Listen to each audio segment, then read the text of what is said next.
Bangla audible, আপনার শ্রুতি গ্রন্থাগার।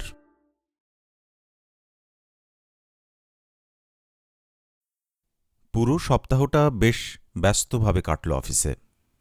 Raymond একবার এসে বলে গেল যে চিঠিটা সে ডাকে দিয়েছে। ইমানুয়েলের সঙ্গে দুবার গিয়েছিলাম সিনেমায়। পর্দায় কি ঘটছে তা সে প্রায়ই বুঝতে পারে না এবং অনবরত তাকে তা বুঝিয়ে বলার অনুরোধ করে। গতকাল ছিল শনিবার এবং কথা মতো মারি এলো। পরনে তার চমৎকার লাল সাদা ডোরাকাটা পোশাক, পায়ে স্যান্ডেল। এত সুন্দর লাগছিল যে চোখ ফেরাতে পারছিলাম না। বাইরে থেকে বোঝা যাচ্ছিল তার ছোট দৃঢ় স্তনরেখা, আর তার রোদে পোড়া মুখটাকে লাগছিল বেগুনি বাদামি রঙের ফুলের মতো। বাসে করে আলজিয়ার্স থেকে কয়েক মাইল দূরে এক পরিচিত বিচে গেলাম আমরা। দুপাশে ছোট টিলার মাঝে বালির একটা টুকরো যেন, জলের ধারে ঘেঁষে পেছনে নলখাগড়ার ছোপ। গরম লাগছিল না তেমন, আর পানিটাও ছিল কুসুম কুসুম। ছোট ছোট ঢেউগুলো অলসভাবে হামাগুড়ি খাচ্ছিল বালির উপর। মারি আমাকে নতুন এক খেলা শেখাল। খেলাটা হলো সাঁতার কাটার সময় ঢেউ থেকে ফেনাটা মুখে নেয়া এবং মুখ ভর্তি ফেনা নিয়ে চিৎকার করে শুয়ে আকাশের দিকে তাকিয়ে কুলকুচে করা। পানিটা শূন্যে এমন একটা আবছায়া ভাব সৃষ্টি করত, নয়তো উষ্ণ প্রস্রবণের স্রোতের মতো মুখে এসে পড়ত। কিন্তু শীঘ্রই নুনের জন্যে আমার মুখ জ্বালা করতে লাগল। তারপর মারি এসে জলের ভেতর আলিঙ্গন করে আমায় চুমো খেল। তার জিভ শীতল করে তুলল আমার ঠোঁট এবং সাঁতরে তীরে ফেরার আগে মিনিট দুয়েক ঢেউগুলোকে খেলা করতে দিলাম আমাদের নিয়ে। কাপড় পরা হয়ে গেলে পরিপূর্ণ চোখে মারি তাকালো আমার দিকে। জলজল করছিল তার চোখ। চুমু খেলাম তাকে। তারপর বেশ কিছুক্ষণ আমরা কথা বললাম না। মারির কোমর জড়িয়ে এগোতে লাগলাম। দুজনেই ব্যস্ত ছিলাম বাস ধরার জন্যে এবং বাসায় ফিরে বিছানায় ঝাঁপিয়ে পড়ার জন্যে। আমি আমার জানালা খুলে রেখেছিলাম এবং খুব আরাম লাগছিল যখন অনুভব করলাম আমাদের সূর্যস্নাত শরীরের উপর দিয়ে বয়ে যাচ্ছে রাতের ঠান্ডা হাওয়া। মারি জানালো আগামীকাল সকালে তার কোনো কাজ নেই, সুতরাং দুপুরের খাবারটা আমার সঙ্গেই সারার প্রস্তাব করলাম।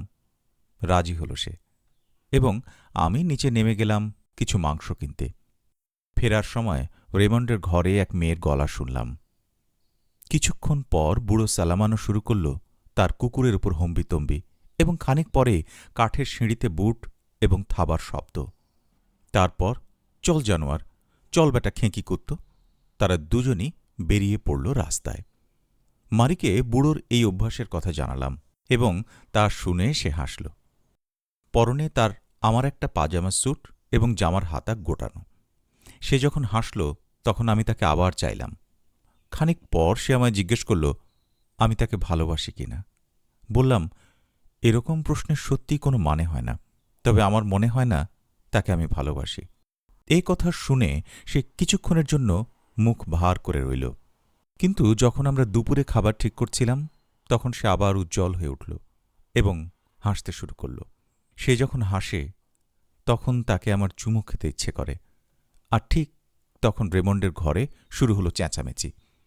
প্রথমে শুনলাম গলা চড়িয়ে উত্তপ্ত স্বরে একটি মেয়ে যেন কি বলল। তারপর রেমন্ডের তর্জন গর্জন। তুই আমাকে অপমান করেছিস কুত্তি, এর শোধ কি করে নিতে হয় তা তোকে শেখাচ্ছি। ধূপধাপ কিছু আওয়াজ শোনা গেল। তারপর এক তীক্ষ্ণ আর্তনাদ। এ ধরনের চিৎকার মানুষের রক্ত হিম করে দেয়। কিছুক্ষণের মধ্যে ল্যান্ডিংয়ে ভিড় জমে গেল। মারি এবং আমি বের হলাম দেখতে। মেয়েটা তখনও চেঁচাচ্ছিল এবং রেমন্ড তখনও তাকে পেটাচ্ছিল। মারি বলল, ব্যাপারটা কি বিভৎস নয়? উত্তরে কিছুই বললাম না। তারপর সে আমায় বলল পুলিশ ডেকে আনতে, কিন্তু আমি জানালাম পুলিশ আমি মোটেই পছন্দ করি না। যা হোক, একজন এলো অবশেষে। তার সঙ্গে দোতলার বাসিন্দা এক মিস্ত্রি। দরজায় টোকা পড়তেই ভেতরের হইচই থেমে গেল। আবার সে টোকা দিল। কয়েক মুহূর্ত পর মেয়েটা ফের কান্না শুরু করল এবং রেমন্ড খুলে দিল দরজা। ঠোঁটে তার আলগোছে ধরা একটা সিগারেট, মুখে পাণ্ডুর হাসি। তোমার নাম? নিজের নাম বলল রেমন্ড। আমার সঙ্গে কথা বলার সময় মুখের সিগারেট নামাও, বিরক্তির সঙ্গে বলল পুলিশটা। ইতস্তত করল রেমন্ড, তাকালো আমার দিকে এবং সিগারেট মুখেই রাখল। পুলিশটা নিপুণভাবে তার বাঁ চোয়ালে ঘুষি চালাল। সিগারেটটা তার ঠোঁট থেকে ছিটকে গিয়ে পড়ল কয়েক গজ দূরে। বিনীতভাবে তারপর সে জিজ্ঞেস করল, সিগারেটটা কি সে মেঝে থেকে কুড়িয়ে নিতে পারে? অফিসারটি বলল, নাও, এবং যোগ করল, খেয়াল রেখো, এরপর এই ধরনের কিছু সহ্য করতে আর আমরা রাজি নই, বিশেষ করে তোমার মতো ব্যাটা ছেলে থেকে। মেয়েটা ইতিমধ্যে ফোঁপাতে ফোঁপাতে বলছিল, কাপুরুষটা আমায় মেরেছে, বেশ্যার একটা দালাল। মাফ করবেন অফিসার, বলল রেমন্ড, আইনে কি আছে সাক্ষীদের সামনে একটি লোককে বেশ্যার দালাল বলা যেতে পারে? পুলিশ তাকে তার রগবাজি থামাতে বলল। রেমন্ড তখন মেয়েটার দিকে ফিরে বলল, কিছু ভেবো না সজনী, আবার দেখা হবে। ব্যাস যথেষ্ট, বলল পুলিশটি, এবং মেয়েটিকে চলে যেতে হুকুম করল। যতক্ষণ থানা থেকে সমন না আসছে ততক্ষণ রেমন্ডকে ঘরে থাকতে হবে। তোমার লজ্জা হওয়া উচিত, বলল পুলিশটি। এত কি টেনেছ যে দাঁড়াতেও পারছে না? কি ব্যাপার, টলছ কেন এত? রেমন্ড বলল, টানেনি। যখন দেখি আপনাদেরকে ওখানে দাঁড়িয়ে আমার দিকে তাকিয়ে আছেন তখন কাঁপতেই হয়, সেটাই স্বাভাবিক। তারপর সে দরজা বন্ধ করল এবং আমরা সবাই চলে এলাম।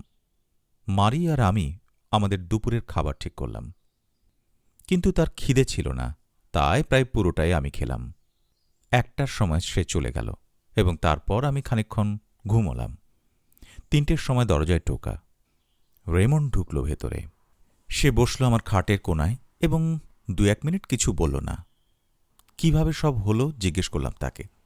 সে বলল, পরিকল্পনা অনুযায়ী প্রথমে বেশ মসৃণ গতিতেই কাজ এগোচ্ছিল, কিন্তু যখন মেয়েটা চড় মারল এবং চোখে সে সর্ষের ফুল দেখতে পেল, ঠিক তখনই মেয়েটাকে ধরে সে পেটাতে লাগল। তার পরের ঘটনা আমাকে বলার কোনো দরকার নেই, কারণ তখন আমি সেখানে ছিলাম। ভালো, বললাম আমি। তুমি তাকে একচোট নিয়েছ এবং তোমার ইচ্ছেও ছিল, ঠিক না? একমত হল সে এবং বোঝাল, পুলিশ যাই করুক না কেন তার শাস্তি সে পেয়েছে। পুলিশের কথা ধরলে তাদের কিভাবে ঢিট করতে হয় তা তার ভালো জানা আছে। কিন্তু সে জানতে চাইল, পুলিশ যখন তাকে ঘুষি মেরেছিল তখন কি আমি ভেবেছিলাম যে বিনিময়ে সেও একটা মারবে? আমি তাকে বললাম যে আমি কিছুই ভাবিনি এবং পুলিশের ব্যাপারে মাথা ঘামাতে আদৌ রাজি নই। মনে হল সন্তুষ্ট হয়েছে রেমন্ড। জিজ্ঞেস করল, আমি তার সঙ্গে বেড়াতে যাব কি না। বিছানা ছেড়ে উঠে আমি চুল আঁচড়াতে লাগলাম। তারপর রেমন্ড বলল, সে যা চায় তা হল আমি যেন তার হয়ে সাক্ষী দিই। জানালাম, আমার কোনো আপত্তি নেই, তবে আমি বুঝতে পারছি না তার হয়ে আমাকে কি বলতে হবে। এ তো সামান্য ব্যাপার, উত্তর দিল সে। তোমাকে শুধু বলতে হবে যে মেয়েটা আমাকে অপমান করেছিল, সুতরাং আমি তার সাক্ষী হতে রাজি হলাম। একসঙ্গে বেরুলাম এবং রেমন্ড এক কাফেতে আমাকে ব্র্যান্ডি খাওয়াল। তারপর এক গেম বিলিয়ার্ড খেললাম আমরা। খেলাটা বেশ জমেছিল এবং মাত্র কয়েক পয়েন্টে হারলাম। তারপর সে প্রস্তাব করল বেশ্যালয়ে যাওয়ার, কিন্তু আমি আপত্তি জানালাম, আমার ইচ্ছে করছিল না। আস্তে আস্তে হেঁটে যখন আমরা ফিরছিলাম তখন সে বলল, তার রক্ষিতাকে একচোট নিতে পারায় সে খুব সন্তুষ্ট হয়েছে। নিজেকে সে অত্যন্ত আন্তরিক করে তুলল আমার কাছে এবং আমাদের বেড়ানোটা আমি বেশ উপভোগ করলাম। বাসার কাছে যখন এলাম তখন দেখি বুড়ো সালামানও দোরগোড়ায় দাঁড়িয়ে অত্যন্ত উত্তেজিত দেখাচ্ছিল তাকে। দেখলাম তার কুকুরটা তার সঙ্গে নেই। লাট্টুর মতো ঘুরে দেখছিল চারদিক এবং মাঝে মাঝে রক্তিম চোখ নিয়ে তাকাচ্ছিল হলঘরের অন্ধকারের দিকে এবং তারপর বিড়বিড় করে পায়চারি করছিল রাস্তায়। রেমন্ড ব্যাপারটা জানতে চাইল, কিন্তু সঙ্গে সঙ্গে কোনো উত্তর পেল না। তারপর শুনলাম ঘোঁত ঘোঁত করে সে বলছে, জারজ, নোংরা জানোয়ার। যখন জিজ্ঞেস করলাম তার কুকুরটা কোথায়, তখন ভ্রুকুটি করে সে আমার দিকে তাকালো এবং রুক্ষস্বরে বলে উঠল, চলে গেছে। খানিকক্ষণ পর হঠাৎ করে সে সব বলতে লাগল। যথারীতি আমি তাকে প্যারেড গ্রাউন্ডে নিয়ে গিয়েছিলাম। আজ এক মেলা বসার দরুন সেখানে দারুণ ভিড় হয়েছিল, এত ভিড় যে চলাফেরা করাই মুশকিল। আমি এক দোকানের সামনে দাঁড়িয়েছিলাম হাতবন্ধ রাজাকে দেখতে। তারপর যখন আবার রওনা হব তখন দেখি কুকুরটা উধাও। ভাবছিলাম ছোট্ট একটা কলার কিনব, কিন্তু স্বপ্নেও ভাবিনি ব্যাটায় ভাবে কলারের ফাঁক দিয়ে হাওয়া হয়ে যাবে। রেমন্ড তাকে আশ্বাস দিল যে কুকুরটি পথ খুঁজে ফিরে আসবে এবং তাকে সে সেই সব কুকুরদের গল্প শোনাল যারা মাইলের পর মাইল হেঁটে ফিরে গিয়েছিল নিজ নিজ মনিবের কাছে। কিন্তু এসব শুনে মনে হল বুড়োটা আরও চিন্তিত হয়ে পড়েছে। বুঝতে পারছ না, তাকে তো মেরে ফেলবে, মানে পুলিশের কথা বলছি। আরে ওই ঘেউ কুকুরটাকে গিয়ে কেউ যত্নার্তি করবে তাও তো মনে হয় না। আমি তাকে জানালাম, পুলিশ স্টেশনে একটি খোয়াড় আছে, সেখানে সব হারানো কুকুর নিয়ে রাখা হয়। তার কুকুর নিশ্চয়ই সেখানে আছে, কিছু জরিমানা দিলেই তারা কুকুর দিয়ে দেবে। জিজ্ঞেস করল সে কত জরিমানা দিতে হবে, কিন্তু আমি তা বলতে পারলাম না। সে আবার রেগে গেল, ওই হতচ্ছাড়া কুত্তাটার জন্যে আমি টাকা দেব? মোটেই না, তাকে মেরে ফেললেই আমি খুশি হব। তারপর কুকুরটাকে সে তার পুরনো গালিগালাজ শুরু করল। রেমন্ড হেসে ঢুকে পড়ল হলে। দোতলা পর্যন্ত আমি অনুসরণ করলাম তাকে, এবং ল্যান্ডিংয়ের কাছে এসে দুজনে আলাদা হলাম। মিনিট দুয়েক পর সিঁড়িতে শোনা গেল সালামানের পদশব্দ। তারপর আমার দরজায় কড়া নাড়ার শব্দ। আমি যখন দরজা খুললাম তখন সে দৌড় গোড়ায় দাঁড়িয়ে রইল কয়েক মুহূর্ত। মাফ করো, আমি বোধহয় তোমাকে বিরক্ত করছি না? ভিতরে আসতে বললাম তাকে, কিন্তু সে মাথা নাড়াল। সে তাকিয়েছিল তার পায়ের দিকে, এবং শিরবহুল হাতটা তার কাঁপছিল। আমার চোখ এড়িয়ে সে বলতে লাগল, তারা নিশ্চয়ই আমার কাছ থেকে তাকে নিয়ে যাবে না, তাই না মসিয়ে মার্সো? নিশ্চয়ই তারা এ ধরনের কোনো কাজ করবে না। যদি তারা তা করে আমার কি হবে তা আমি ভাবতেও পারছি না। তাকে বললাম, যদ্দূর জানি হারানো কুকুর তারা 3 দিন রাখে খোয়াড়ে তাদের মনিবদের জন্য, তারপর তাদের ইচ্ছে মতো কুকুরগুলি ব্যবস্থা করে। এক মুহূর্ত নিঃশব্দে আমার দিকে তাকিয়ে সে বলল, শুভরাত্রি। তারপর বেশ কিছুক্ষণ তার ঘরে পায়চারির আওয়াজ পেলাম। এরপর তার বিছানার শব্দ। দেয়ালের ওপাশ থেকে শোনা গেল ফোঁপানির আওয়াজ। অনুমান করলাম সে কাঁদছে। কী কারণে জানি না, হঠাৎ আমি আমার মার কথা ভাবতে লাগলাম। কিন্তু আগামীকাল আমাকে উঠতে হবে খুব ভোরে, এবং খিদে যেহেতু ছিল না, সেহেতু খাবার না খেয়েই বিছানায় শুয়ে পড়লাম। অফিসে টেলিফোন করল রেমন্ড। তার এক বন্ধুর কাছে আমার কথা বলেছিল সে। জানালো রেমন্ড, এবং সেই বন্ধু আলজিয়ার্সের বাইরে সমুদ্র তীরে তার ছোট বাংলোয় আমাকে আগামী রোববারটা কাটাতে নিমন্ত্রণ করেছে। আমি জানালাম যেতে পারলে খুবই খুশি হতাম, কিন্তু একটি মেয়েকে কথা দিয়েছি রোববারটা তার সাথে কাটাবো বলে। সঙ্গে সঙ্গে রেমন্ড জানালো, তাকে নিয়ে এলেও ক্ষতি নেই। আসলে মেয়েটিকে নিয়ে এলে তার বন্ধুর বউ খুবই খুশি হবে, পুরুষদের পার্টিতে একা মেয়ে না হওয়ার জন্য। তখনই আমি ফোনটা রেখে দিতে চাচ্ছিলাম, কারণ আমার কর্তা ব্যক্তিগত আলাপের জন্য অফিসের ফোন ব্যবহার করা পছন্দ করেন না। কিন্তু রেমন্ড আমায় ধরে রাখতে বলল, এবং আমাকে আরও কিছু তার বলার আছে, এবং সেজন্যই আসলে টেলিফোন করা। নয়তো নিমন্ত্রণটা পৌঁছে দেওয়ার জন্য বিকেল পর্যন্ত সে অপেক্ষা করতে পারত। ব্যাপারটা হলো, বলল সে, সকাল থেকে কয়েকটা আরব আমাকে অনুসরণ করছে। তার মধ্যে সেই মেয়েটির ভাইও আছে যার সঙ্গে আমার একচোট হয়ে গিয়েছিল। বাসায় ফিরে যদি তাকে তুমি বাসার সামনে ঘোরাফেরা করতে দেখো তাহলে আমায় জানিও। বললাম ঠিক আছে। আর ঠিক ওই সময়ে কর্তা আমাকে ডেকে পাঠালেন। অল্পক্ষণের জন্য অস্বস্তি লাগল, কারণ মনে হলো তিনি আমায় ডেকে বলবেন বন্ধুর সঙ্গে গালগল্প করে অযথা সময় নষ্ট না করে নিজের কাজ করতে। যা হোক, সেরকম কিছুই হল না। একটি পরিকল্পনা নিয়ে আলোচনা করার জন্যে তিনি আমায় ডেকেছিলেন, কারণ তিনি নিজে কোনো সিদ্ধান্তে পৌঁছতে পারছিলেন না।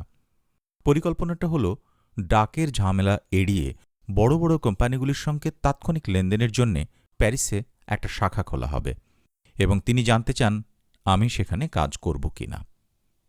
তোমার বয়স কম, বললেন তিনি, এবং আমি নিশ্চিত যে প্যারিসে তুমি চমৎকারভাবে দিন কাটাতে পারবে। তাছাড়া বছরের কয়েক মাস তো ফ্রান্সের এদিক সেদিক ঘুরে বেড়াতে পারছই। বললাম, যেতে আমার বিশেষ কোনো আপত্তি নেই, তবে সত্যি বলতে কি, আমাকে পাঠানো হোক বা না হোক তা নিয়ে আমার মাথা ব্যথা নেই।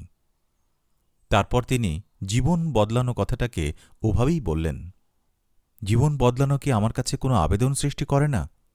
উত্তরে বললাম, কেউ কারো সত্যিকার জীবন বদলাতে পারে না। যা হোক, এক জীবন আরেক জীবনের মতোই ভালো, এবং আমার বর্তমান চমৎকারভাবে খাপ খাচ্ছে আমার সাথে। এতে মনে হল তিনি ক্ষুব্ধ হলেন এবং বললেন, আমি কোনো সিদ্ধান্তে পৌঁছতে পারি না, এবং কোনো উচ্চাশা নেই আমার, যা তার মতে অতি মারাত্মক দোষ, বিশেষ করে ব্যবসার ক্ষেত্রে। নিজের কাজে ফিরে এলাম। তাকে অসন্তুষ্ট করার কোনো ইচ্ছেই আমার নেই, কিন্তু জীবন বদলাবার কোনো কারণও খুঁজে পেলাম না। আমার বর্তমান জীবন মোটেই অসুখী নয়। তিনি যে ধরনের উচ্চাসার কথা বলেছিলেন, ছাত্র থাকাকালীন সে ধরনের প্রচুর উচ্চাসা আমার ছিল। কিন্তু পড়াশোনায় যখন ইস্তফা দিতে হলো, তখন শীঘ্রই বুঝলাম এসব কিছুই নিরর্থক। মারি সেদিন বিকেলে এসে আমায় জিজ্ঞেস করল আমি তাকে বিয়ে করব কি না। জানালাম আমার কোনো আপত্তি নেই। বিয়েতে সে যদি এত ইচ্ছুক হয় তাহলে আমরা বিয়ে করব। তখন সে আবার আমাকে জিজ্ঞেস করল আমি তাকে ভালোবাসি কিনা। প্রায় আগের মতোই আমি উত্তর দিলাম। তার প্রশ্নের সত্যি কোনো মানে হয় না, তবে আমার মনে হয় তাকে আমি ভালোবাসি না। তুমি যদি তাই মনে করো তবে আমায় বিয়ে করছো কেন? বললাম এর কোনো গুরুত্ব নেই, তবে বিয়েটা যদি তাকে আনন্দ দেয় তাহলে এক্ষুনি আমরা বিয়ে করতে পারি। তাকে জানালাম প্রস্তাবটা তার কাছ থেকেই এসেছে, আমার কথা ধরলে আমি শুধু বলবো হ্যাঁ।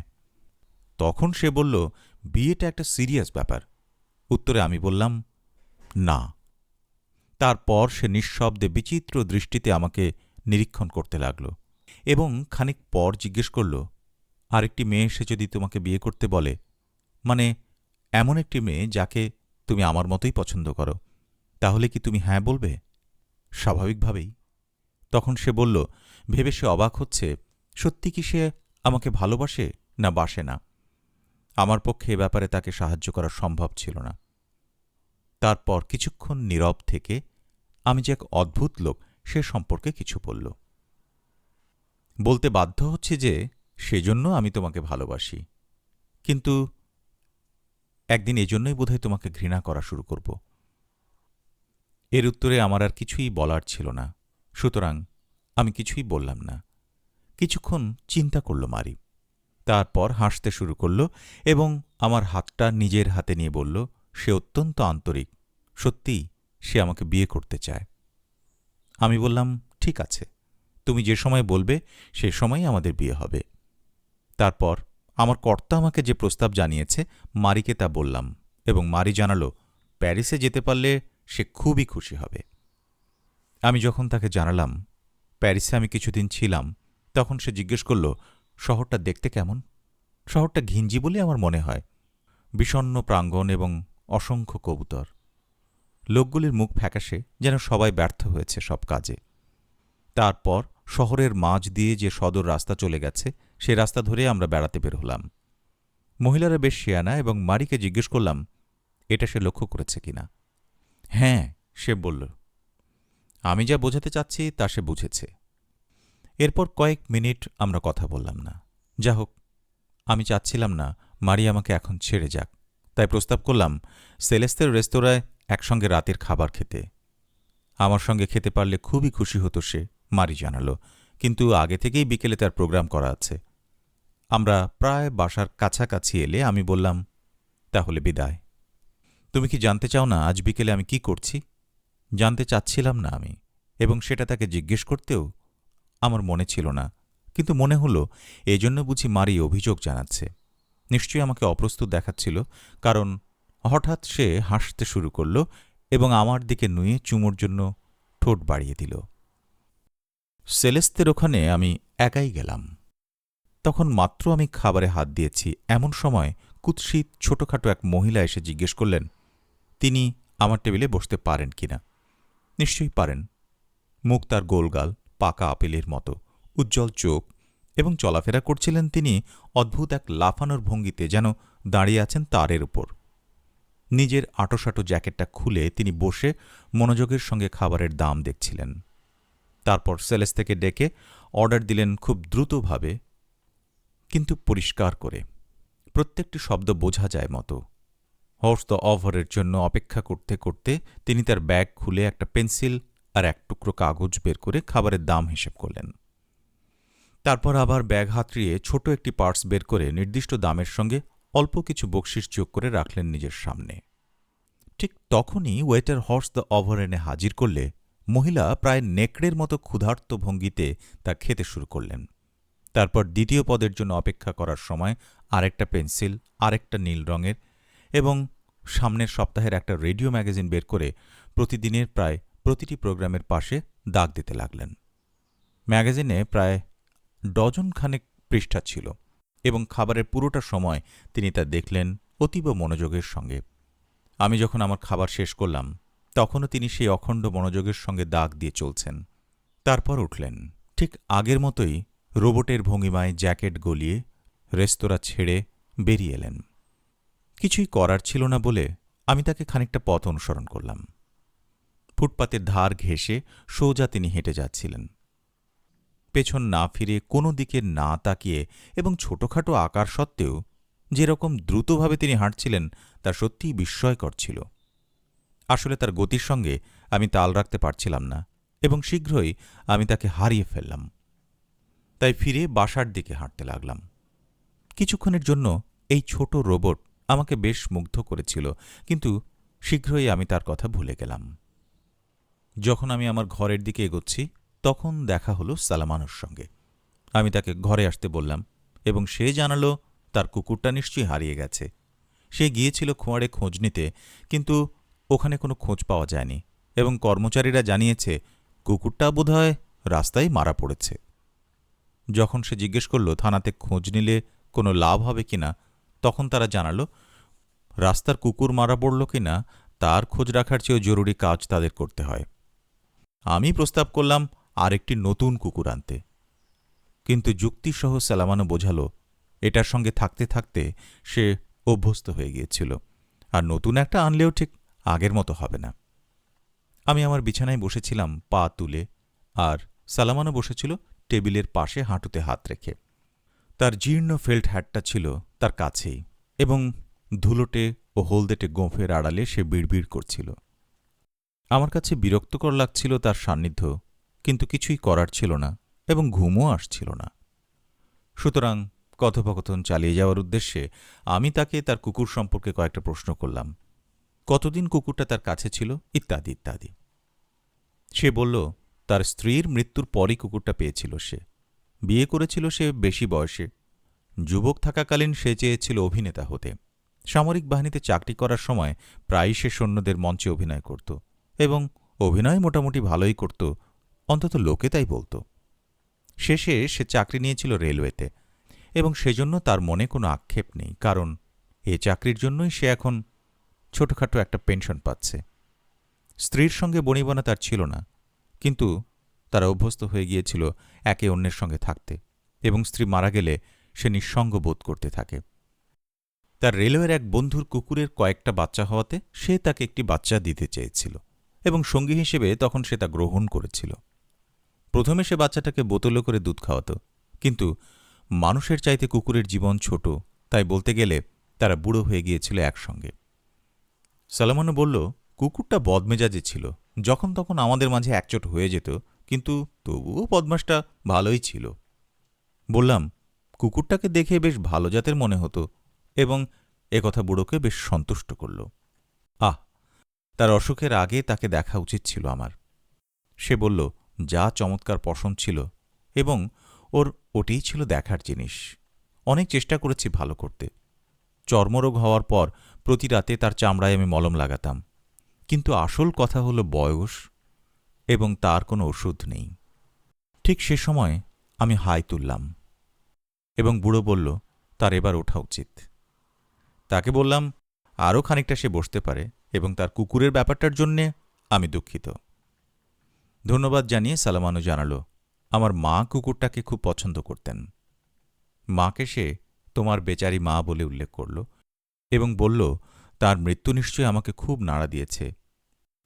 আমি যখন বললাম না, তখন সে খানিকটা দ্রুত এবং খানিকটা অপ্রতিভভাবে বলল রাস্তায় কিছু লোক আমার সম্পর্কে বেশ বাজে বাজে কথা বলছে, যেহেতু মাকে আমি আশ্রমে পাঠিয়েছিলাম। কিন্তু সে তো জানে আসল ব্যাপারটা, মার আমি কি দারুণ ভক্ত ছিলাম। উত্তর দিলাম কেন আমি এখনও জানি না। লোকদের মনে যে আমার সম্পর্কে এরকম বাজে ধারণার সৃষ্টি হয়েছে তা আমাকে অবাক করেছে। আমি যেহেতু তাকে এখানে রাখতে পারছিলাম না, সেহেতু বাধ্য হয়ে তাকে আশ্রমে পাঠাতে হয়েছিল। সে যা হোক, বললাম বহু বছর ধরে আমাকে বলার আর তার কোনো কথা ছিল না, এবং আমি লক্ষ্য করছিলাম কথা বলার লোকের অভাবে তিনি সদা অন্যমনস্ক হয়ে পড়ছিলেন। সে বলল হ্যাঁ, আশ্রমে যে কেউ সহজে বন্ধু জোগাড় করে ফেলে। উঠে দাঁড়াল সে, বলল অনেক রাত হয়েছে, এখন তার ঘুমানো দরকার। এবং এ নতুন ব্যবস্থা তার জীবনে খানিকটা জটিলতার সৃষ্টি করেছে। এতদিনের পরিচয়ের মধ্যে এই প্রথম সে হাত বাড়িয়ে দিল, খানিকটা লাজুকভাবে। তাই মনে হলো আমার, এবং আমি তার চামড়ার কর্কশতা অনুভব করতে পারছিলাম।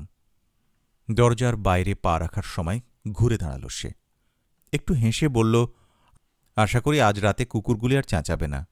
আমার সবসময় মনে হয় আমারটা ডাকি বোধহয় শুনছি।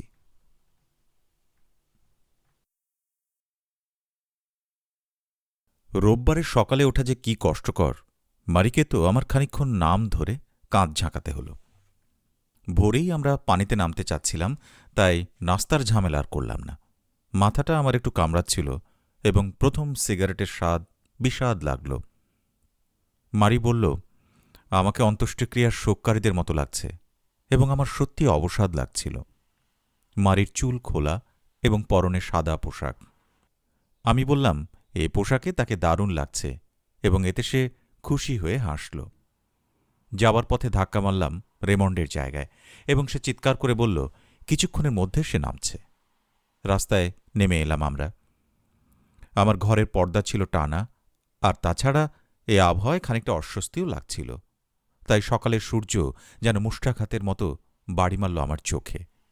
মারি কিন্তু আনন্দে প্রায় নাচছিল এবং বারবার বলছিল, কি চমৎকার দিন। কিছুক্ষণ পর ভালো লাগতে লাগলো আমার, এবং নিজেকে মনে হল ক্ষুধার্ত। মারিকে কথাটা জানালাম, কিন্তু সে তা কানেই তুলল না। হাতে আর একটা ওয়েলক্লথের ব্যাগ, যার মাঝে আছে আমাদের স্নানের পোশাক আর একটা তোয়ালে। একসময় শুনলাম রেমন্ড তার ঘরের দরজা বন্ধ করল।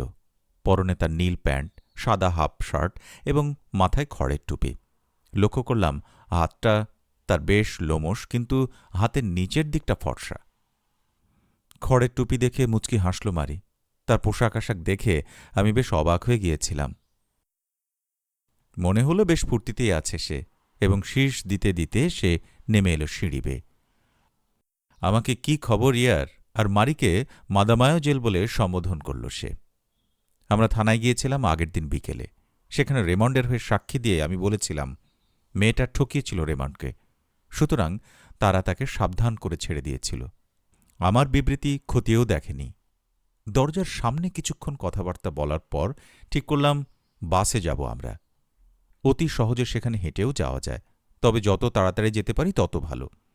আমরা যখন বাসস্টপের দিকে এগোচ্ছি, তখন রেমন্ড আমার জামার হাতা ধরে টান দিয়ে বলল, রাস্তার অপর দিকে তাকাতে।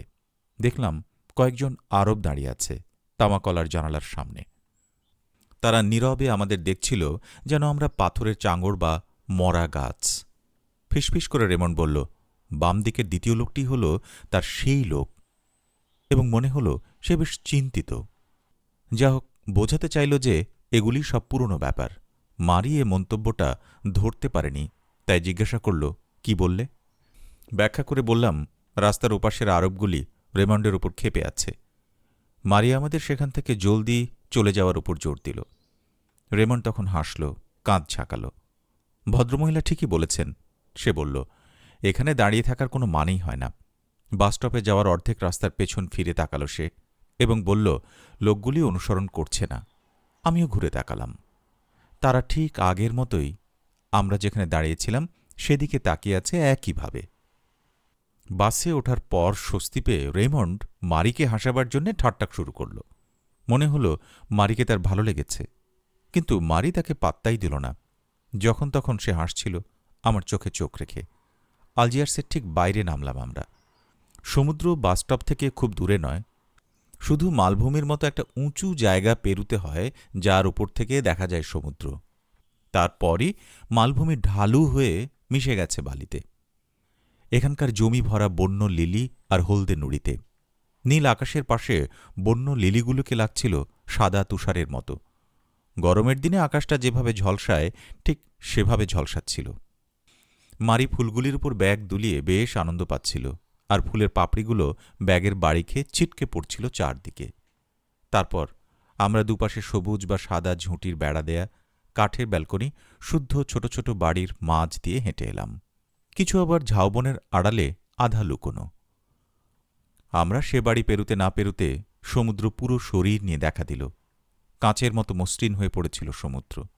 কিছু দূরে একটা বড় অন্তরীপ বেরিয়ে এসেছে তার কালো ছায়া নিয়ে। মৃদু বাতাসে ভেসে আসছিল একটা মোটর ইঞ্জিনের অস্পষ্ট গুঞ্জন, এবং দেখলাম বহু দূরে একটা জেলে নৌকা অতীন্দ্রিয়ভাবে সেই ঝলসানো মসৃণতার উপর দিয়ে চলে যাচ্ছে। মারি কিছু ছোট নুড়ি কুড়োল। সমুদ্রে যাবার পথ ঢালু হয়ে নামবার সময় দেখলাম সৈকতে ইতিমধ্যে বেশ কিছু স্নানার্থী ছড়িয়ে ছিটিয়ে পড়েছে। সৈকতের প্রায় শেষ মাথায় রেমন্ডের বন্ধুর নিজের কাঠের বাড়ি, টিলার কোলে বাংলোটি।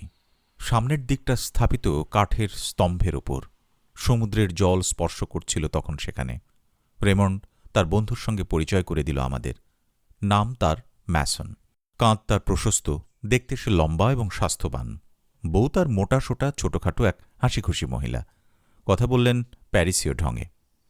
ম্যাসন তক্ষুনি তার বাড়িকে নিজের বাড়ি মনে করতে বলল সে সকালে উঠেই প্রথমে সে গিয়েছিল মাছ ধরতে।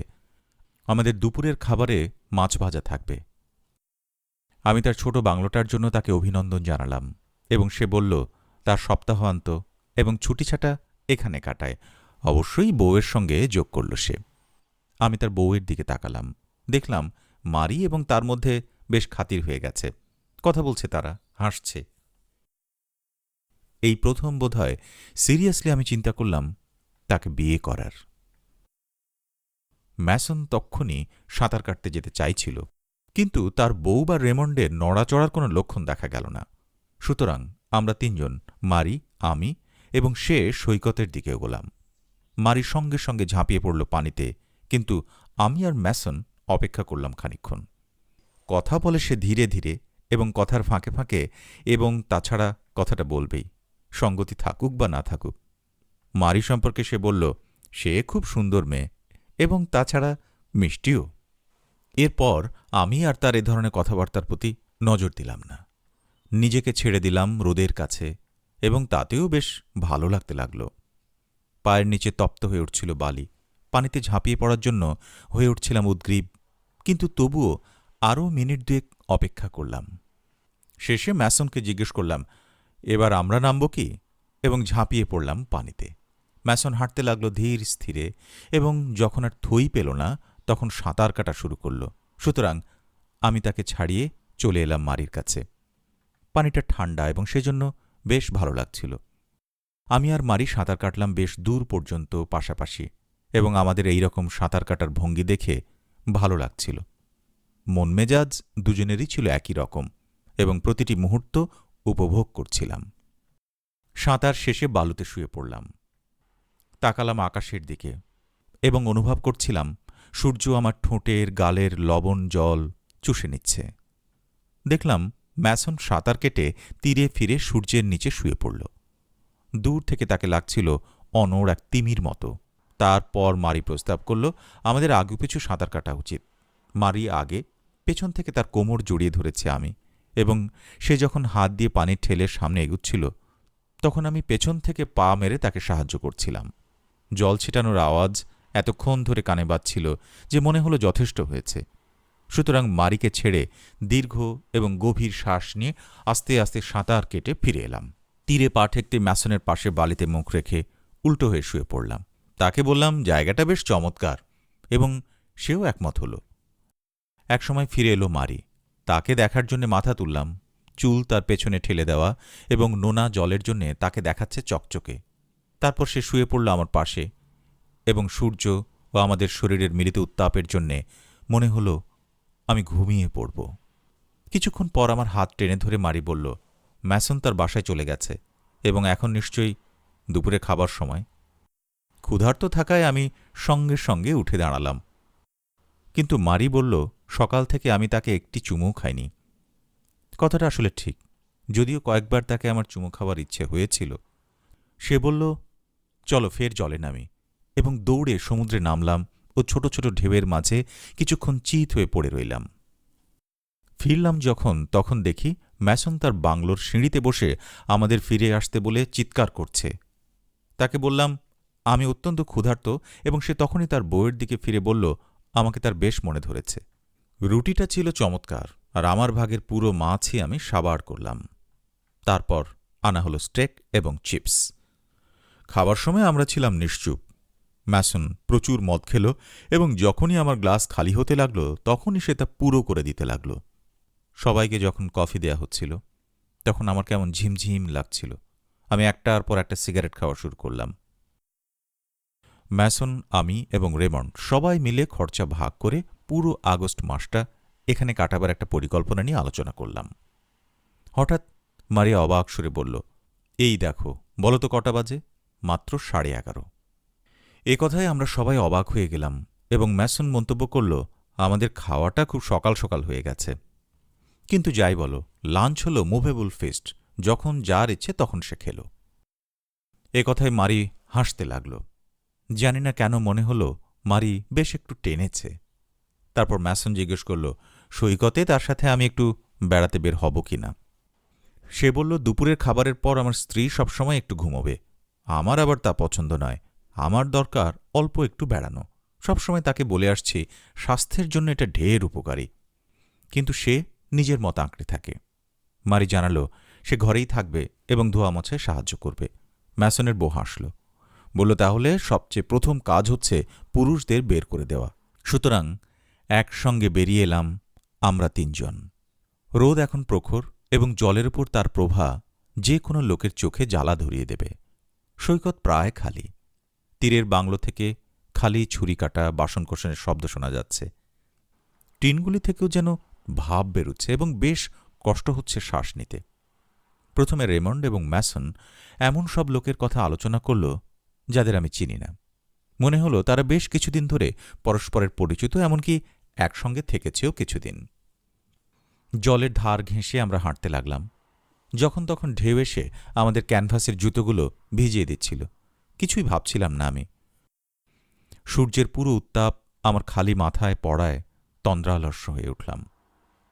ঠিক তখন রেমন্ড ম্যাসনকে কিছু বলল, যা আমি ধরতে পারলাম না, কিন্তু সঙ্গে সঙ্গে দেখলাম দূর সৈকতে 2 জন আরব নীল পোশাক পরে আমাদের দিকে হেঁটে আসছে।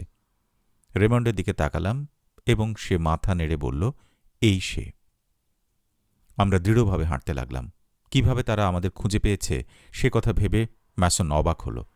আমার মনে হল তারা আমাদের বাসে চড়তে দেখেছিল এবং মারির স্নানের ওয়েলক্লথ ব্যাগও নজরে পড়েছিল তাদের। কিন্তু কিছু বললাম না। আরবরা যদিও হাঁটছিল আস্তে আস্তে, কিন্তু তবুও তারা প্রায় চলে এসেছিল আমাদের কাছে। আমরা হাঁটার গতি পরিবর্তন করলাম না। কিন্তু রেমন্ড বলল, শোনো, যদি কিছু হয়, ম্যাসন তুমি দ্বিতীয়টাকে সামলিও। আমার পেছনে যে লেগেছে তাকে আমি সামলাব। আরেকটা যদি আসে, মার্সো তুমি সামলাবে। বললাম, ঠিক আছে, এবং ম্যাসন পকেটে তার হাত পুরল। বালি আগুনের মতো গরম এবং শপথ করে বলতে পারি সব কিছু কেমন লালচে ঠেকছিল। আমাদের সঙ্গে আরবদের দূরত্ব ক্রমেই কমে আসছে। যখন আমরা মাত্র কয়েক পা দূরে, তখন তারা থামল। ম্যাসন আর আমি পদক্ষেপ ধীর করলাম, আর রেমন্ড সোজা এগোল তার প্রতিপক্ষের দিকে। কি বলল সে তা শুনতে পারলাম না, কিন্তু দেখলাম লোকটা মাথা নিচু করছে, যেন রেমন্ডের বুকে গুঁতো মারবে। রেমন্ড সঙ্গে সঙ্গে চড় লাগিয়ে ম্যাসনকে ডাকল।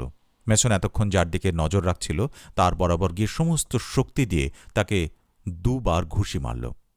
লোকটা শটান চিত হয়ে শুয়ে পড়ল এবং সেকেন্ড কয়েক চারপাশে ফেনিয়ে ওঠা বুদবুদ নিয়ে পড়ে রইল। ইতিমধ্যে রেমন্ড বেশ করে দাবড়াচ্ছিল বাকিটাকে এবং তার মুখ ভেসে যাচ্ছিল রক্তে। লোকটার ঘাড়ের উপর দিয়ে সে আমার দিকে তাকিয়ে চিৎকার করে বলল, খালি নজর রেখো, আমি এখনও একে শেষ করিনি।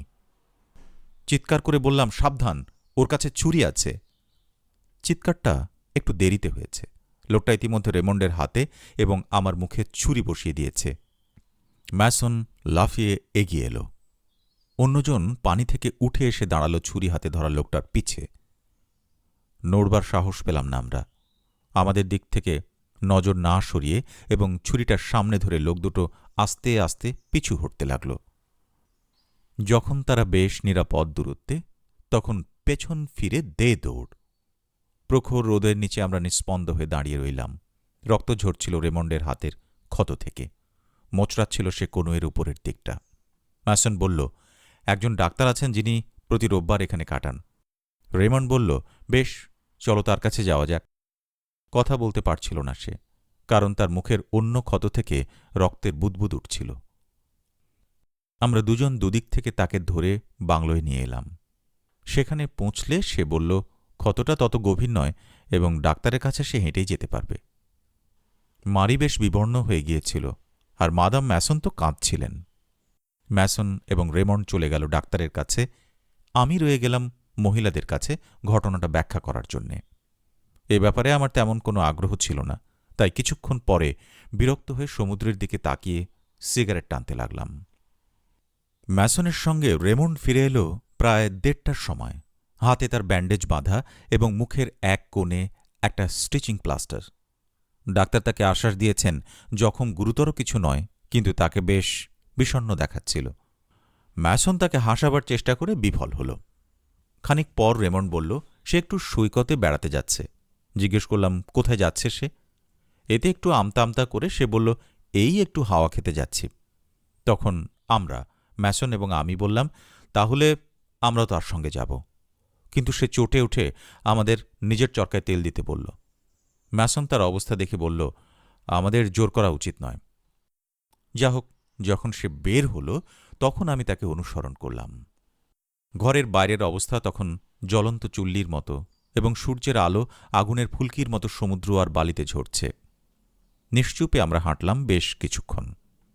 মনে হচ্ছিল আমার রেমন্ড কোথায় যাবে সে সম্পর্কে নিশ্চয়ই সে কিছু ভেবেছে, কিন্তু এ সম্পর্কে আমার ধারণা বোধহয় ভালো ছিল। সৈকতের শেষ মাথায় একটা ছোট ঝর্ণার সামনে এসে পৌঁছলাম, যেটা বেশ বড় একটা টিলার সামনে থেকে বেরিয়ে এসেছে। সেখানে আমরা আরব দুটোকে দেখলাম নীল আলখাল্লা পরে শুয়ে আছে বালিতে। যে লোকটা রেমন্ডকে ছুরি মেরেছিল সে নীরবে তাকালো রেমন্ডের দিকে। অন্যজন ছোট এক বাঁশিতে একটি সুরের 3টি গদ বাজাচ্ছে। তারপর সে এটা বাজাচ্ছিল এবং আড় চোখে আমাদের দেখছিল। কিছুক্ষণ আমরা কেউই নড়লাম না, শুধু ঝর্ণার কলতান আর বাঁশির সেই 3টি বিরোহী শব্দ ছাড়া চারদিকে শুধু সূর্যের আলো আর নৈশব্দ। তারপর রেমন্ড হাত দিল তার রিভলভার রাখা পকেটে, কিন্তু আরব দুইজন নড়ল না বিন্দুমাত্র।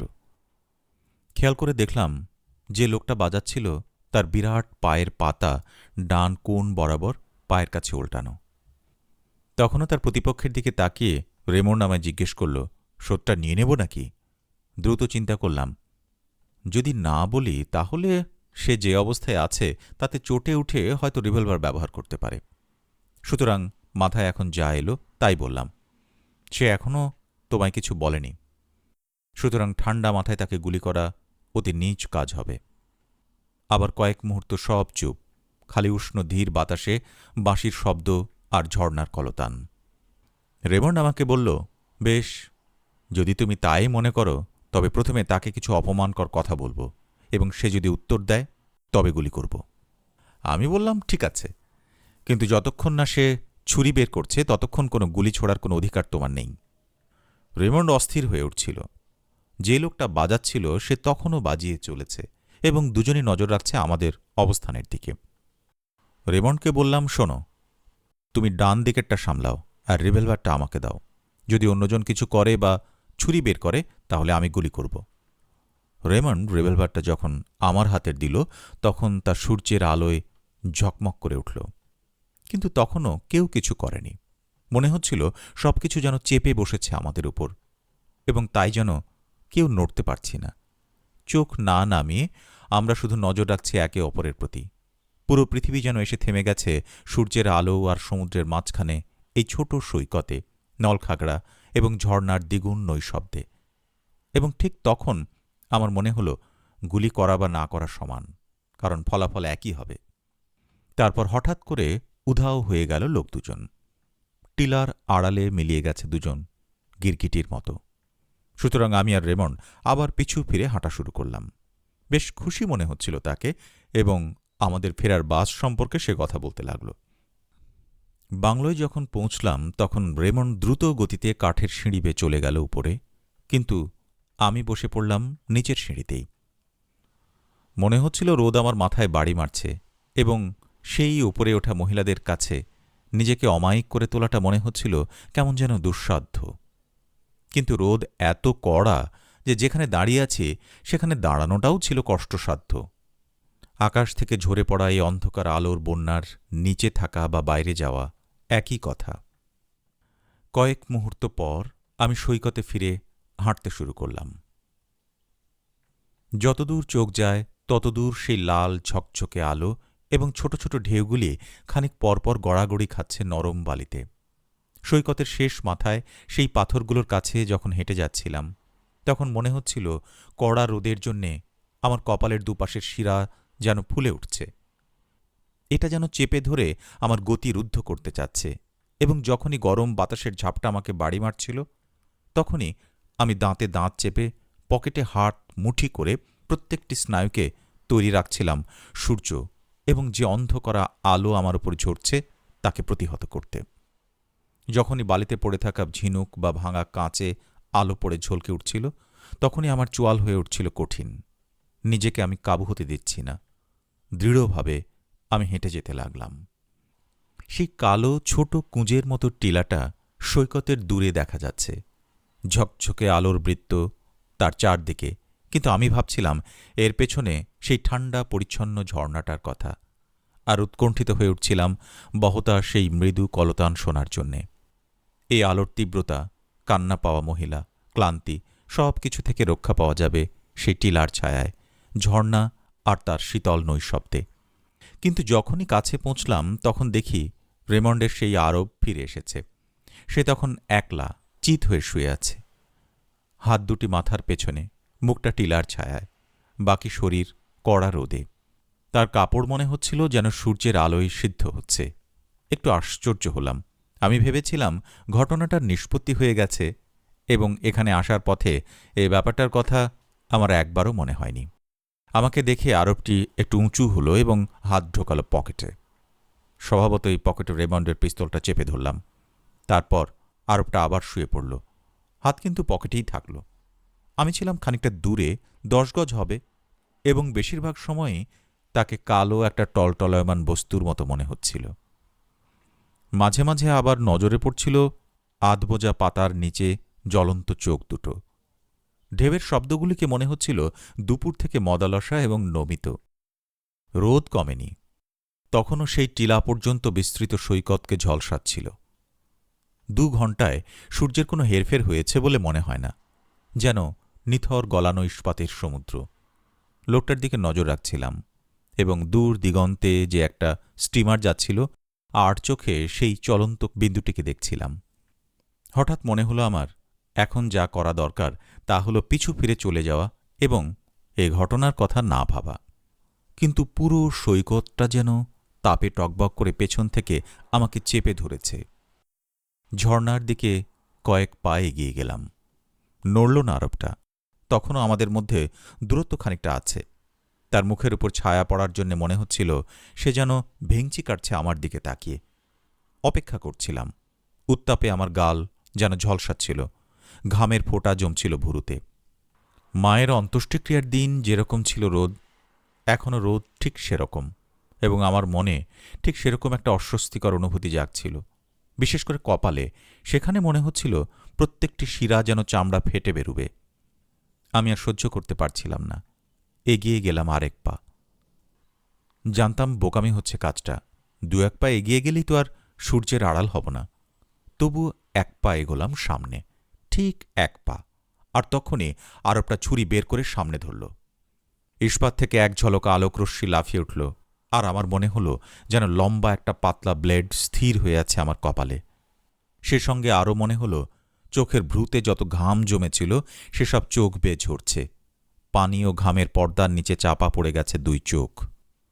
সূর্য যে আমার করটিতে দামামা বাজাচ্ছে সে সম্পর্কে আমি সচেতন। কেবল ঝাপসা লাগছে ছুরি থেকে উৎক্ষিপ্ত তীক্ষ্ণ সে আলোর রশ্মি, যেন তা ভ্রু ফেঁড়ে গেঁথে যাচ্ছে চোখের মণিতে। তারপর সবকিছুই ঘুরতে শুরু করল আমার চোখের সামনে। সমুদ্র থেকে বেরিয়ে এলো আগুনের হলকা, আর আকাশটা দিগন্ত থেকে দিগন্তে যেন হয়ে গেল 2 টুকরো, আর সেই গহ্বরে ঝরতে লাগল আগুনের শিখা। আমার শরীরের প্রতিটি তন্তু যেন ইস্পাতের মতো তীক্ষ্ণ আর তীব্র। রিভলভারের উপর আমার মুঠি দৃঢ় হয়ে এলো। ট্রিগার টিপলাম, আর মসৃণ একটা ধাক্কা এসে স্পর্শ করল করতল। ওই শব্দ থেকেই শুরু। আমি ঝেড়ে ফেললাম ঘাম আর আলোর পর্দা। আমি জানি, দিনের এই নিটলতা আর সমুদ্র তীরের এই বিশাল প্রশান্তি আমি খুঁড়ে ছিঁড়ে ফেলেছি, যেখানে ছিল আমার সুখ। ওই নিস্পন্দ শরীরে আমি আরও 4 বার গুলি করলাম, আর প্রতিটি গুলি ছিল আমার নিয়তির দিকে সোচ্চার আওয়াজ। দ্য আউটসাইডার দ্বিতীয় পর্ব। গ্রেপ্তারের পর সঙ্গে সঙ্গে আমাকে কয়েকবার জিজ্ঞাসাবাদ করা হয়েছিল, কিন্তু তার সবই ছিল আনুষ্ঠানিক প্রশ্ন, আমার পরিচয় ইত্যাদি সম্পর্কে। এর আগে থানায় এই মামলা নিয়ে কেউ আগ্রহ দেখায়নি। যাক, 1 সপ্তাহ পর যখন আমাকে বিচারকের সামনে হাজির করা হলো, তখন দেখলাম তিনি বেশ একটা আলাদা কৌতূহলী দৃষ্টি নিয়ে আমায় নিরীক্ষণ করছেন। অন্যান্য সবার মতো তিনিও আমার নাম, ঠিকানা, পেশা, জন্ম তারিখ, জন্মস্থান দিয়ে শুরু করলেন। তারপর তিনি জানতে চাইলেন আত্মপক্ষ সমর্থনের জন্যে আমি কোনো উকিল নিয়োগ করেছি কিনা। উত্তরে বললাম না, এ বিষয়ে আমি কোনো চিন্তাই করিনি। বরং তাকে জিজ্ঞেস করলাম, সত্যি একজন উকিল নিয়োগ করার দরকার আছে কিনা। তুমি এ প্রশ্ন করছো কেন? উত্তরে বললেন তিনি। বললাম, মামলাটা আমার কাছে খুব সরল মনে হয়েছে। তিনি হাসলেন। তা তোমার কাছে সরল বলে মনে হতে পারে, কিন্তু আমাদের তো আইন মেনে চলতে হয়। তুমি যদি নিজের জন্য উকিল ঠিক না করো, তবে আদালতকেই তোমার জন্যে উকিল ঠিক করতে হবে। কর্তৃপক্ষ যে এত খুঁটিনাটি বিষয়ের দিকে নজর রাখেন, তা দেখে আমি চমৎকৃত হলাম এবং তাকে তা জানালাম। তিনি মাথা নাড়লেন এবং মেনে নিলেন যে আইন হচ্ছে সব কিছু যা আকাঙ্ক্ষা করা যায়। প্রথম দিকে আমি তাকে তেমন গুরুত্ব সহকারে গ্রহণ করিনি। যে ঘরে তিনি আমাকে প্রশ্ন করেছিলেন তা ছিল সাধারণ বৈঠকখানার মতো। জানালায় পর্দা, টেবিলে একটি বাতি। বাতির আলোটা পড়ছিল আরাম কেদারের উপর, যেখানে তিনি আমায় বসিয়েছিলেন, এবং তার নিজের মুখ ছিল অন্ধকারে। বইয়ে আমি এ ধরনের দৃশ্যের বর্ণনা পড়েছি, এবং প্রথমে এসব কিছু আমার কাছে খেলার মতো মনে হল। আমাদের কথোপকথন শেষ হলে আমি তার দিকে ভালো করে নজর দিলাম। পরদিন আমার সেলে এলেন ছোটখাটো হৃষ্টপুষ্ট কালো চুলো কম বয়সী এক উকিল। গরম থাকা সত্ত্বেও আমি পুরো হাতা শার্ট পরেছিলাম, আর তার পরনে ছিল গাঢ় রঙের স্যুট, শক্ত কলার, চওড়া সাদা কালো স্ট্রাইপের বাহারি টাই। অ্যাটাচি কেসটা আমার বিছানায় রেখে তিনি নিজের পরিচয় দিয়ে বললেন, আমার মামলার নথিপত্র উনি খুব সাবধানে দেখবেন। তার মতে ওইভাবে দেখায় প্রয়োজন, এবং আমি যদি তার উপদেশ মতো চলি তবে ছাড়া পাওয়ার পুরো মাত্রায় আশা আছে। তাকে ধন্যবাদ জানালাম এবং তিনি বললেন, বেশ, এবার বসা যাক। বিছানায় বসে তিনি বললেন, তারা আমার ব্যক্তিগত জীবন সম্পর্কে তথ্য সন্ধান করছিলেন।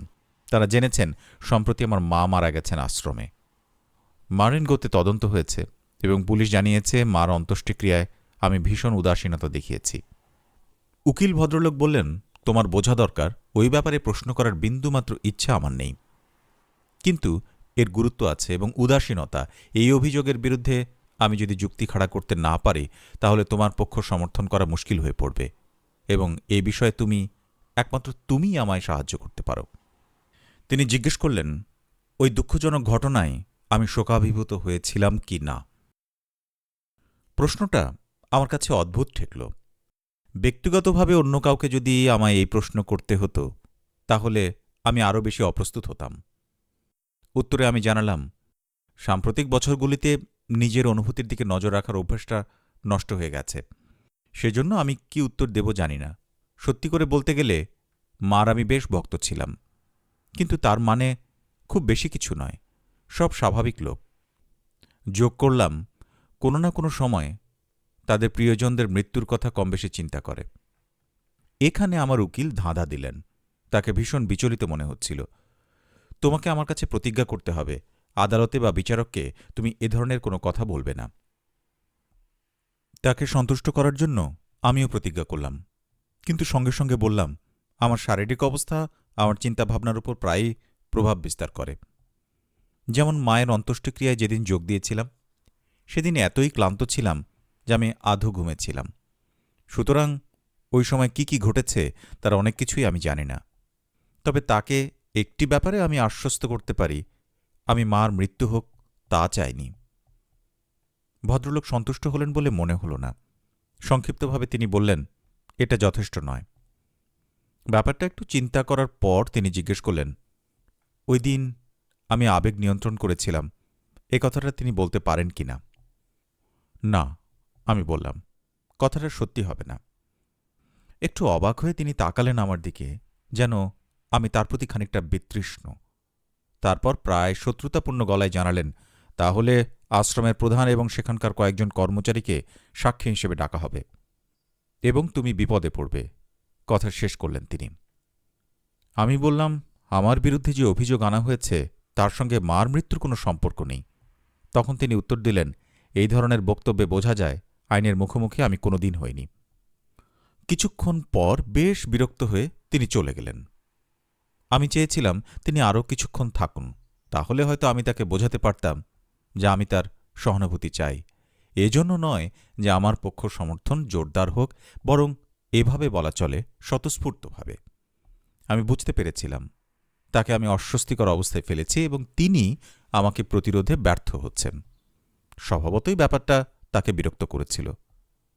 দু একবার ভেবেছিলাম তাকে এই বলে আশ্বস্ত করি যে আমি অন্যদের মতো সাধারণ একটি লোক, কিন্তু তাতে কোনো ফল হতো বলে মনে হয় না। সুতরাং খানিকটা আলস্য বা এ ধরনের একটা ভাবের জন্য আমি কিছু বলিনি। ওই দিনই পরে আমাকে আবার পরীক্ষাকারী বিচারকের অফিসে নিয়ে যাওয়া হলো। বেলা তখন 2টো এবং এবার ঘরটি আলোর বন্যায় ভেসে যাচ্ছিল। জানালায় ছিল একটা পাতলা পর্দা, সুতরাং ঘরটি হয়ে উঠেছিল বেশ গরম। আমাকে বসতে অনুরোধ করে বিচারক অত্যন্ত নরম গলায় বললেন, অনিবার্য কারণবশত আমার উকিল উপস্থিত হতে পারেননি। আমার অধিকার আছে, তিনি যোগ করলেন, উকিল না পৌঁছা পর্যন্ত তার প্রশ্নের উত্তর না দেয়ার। উত্তরে জানালাম নিজের হয়ে আমি উত্তর দিতে পারব। টেবিলের ওপর রাখা ঘণ্টাটি তিনি বাজালেন এবং তরুণ একজন কেরানি এসে ঠিক আমার পিছে বসল। তারপর আমি এবং বিচারক চেয়ারে আরাম করে বসলাম এবং প্রশ্ন শুরু হল। তিনি এ বলে শুরু করলেন যে স্বল্পভাষী এবং আত্মকেন্দ্রিক লোক হিসেবে আমার একটা খ্যাতি আছে, সুতরাং তিনি জানতে চান এ ব্যাপারে আমার উত্তর কি হবে। বললাম, মানে খুব কম সময়ে আমার কিছু বলার থাকত, সুতরাং স্বাভাবিকভাবেই আমি চুপ থাকতাম। গতবারের মতোই তিনি হাসলেন এবং উত্তরটা যে যথাযথ এ ব্যাপারে একমত হলেন। বললেন, এর তেমন কোনো গুরুত্বই নেই। খানিক নীরবতার পর হঠাৎ তিনি সামনে ঝুঁকে আমার চোখের দিকে তাকিয়ে গলার স্বর একটু উঁচুতে তুলে বললেন, আমাকে যা আগ্রহী করেছে তা হল তুমি। তিনি কি বলতে চাইছেন ঠিক বুঝতে পারছিলাম না, তাই কোনো মন্তব্য করলাম না। তিনি বলে যেতে লাগলেন, তোমার অপরাধের ব্যাপারে কয়েকটি জিনিস আমাকে অবাক করছে। আমি নিশ্চিত যে এগুলি বোঝার ব্যাপারে তুমি আমাকে সাহায্য করবে। উত্তরে যখন জানলাম যে ব্যাপারটা অত্যন্ত সোজা, তখন তিনি আমাকে ওই দিনের একটা বিবরণ দিতে বললেন। যেদিন আমাদের প্রথম সাক্ষাৎ হয়েছিল সেদিনই সংক্ষিপ্তভাবে রেমন্ড, সমুদ্র তীর, আমাদের সাঁতার কাটা, তারপর আবার সমুদ্র তীর এবং আমার 5 বার গুলি ছোড়া সম্পর্কে সব বলেছিলাম। কিন্তু আবার আমি সব কিছু বললাম এবং প্রতিটি কথার শেষে তিনি মাথা নেড়ে বলতে লাগলেন, বেশ বেশ। যখন আমি বালিতে শায়িত দেহটির বিবরণ দিলাম তখন তিনি আরও জোরে মাথা নেড়ে বললেন, ভালো। ব্যক্তিগতভাবে এই ঘটনার বিবরণ আবার দিতে গিয়ে আমি ক্লান্ত হয়ে পড়েছিলাম। মনে হচ্ছিল এত কথা জীবনে আর কখনো বলিনি। আরও কিছুক্ষণ নীরবতার পর তিনি উঠে দাঁড়ালেন এবং বললেন, তিনি আমাকে সাহায্য করতে চান। আমি তাকে কৌতূহলী করে তুলেছি। ঈশ্বরের কৃপায় আমার এই বিপদে তিনি কিছু সাহায্য করবেন, কিন্তু তার আগে তার আরও কিছু প্রশ্নের উত্তর দিতে হবে। সোজাসুজি তিনি জিজ্ঞেস করলেন, আমি আমার মাকে ভালোবাসতাম কিনা। উত্তর দিলাম, হ্যাঁ, অন্যান্য সবার মতো। পেছনে যে কেরানি বসেছিল এতক্ষণ সে মসৃণভাবে টাইপ করে যাচ্ছিল, কিন্তু এখন মনে হল সে ভুল অক্ষরে টিপ দিয়েছে, কারণ সে তখন তার যন্ত্রটি ঠিক করে ভুল অক্ষরটি মুছে ফেলছিল। এরপর আপাতত সম্পর্কহীন আরেকটি প্রশ্ন ছুঁড়ে দিলেন তিনি, কেন তুমি পরপর 5 বার গুলি করেছিলে?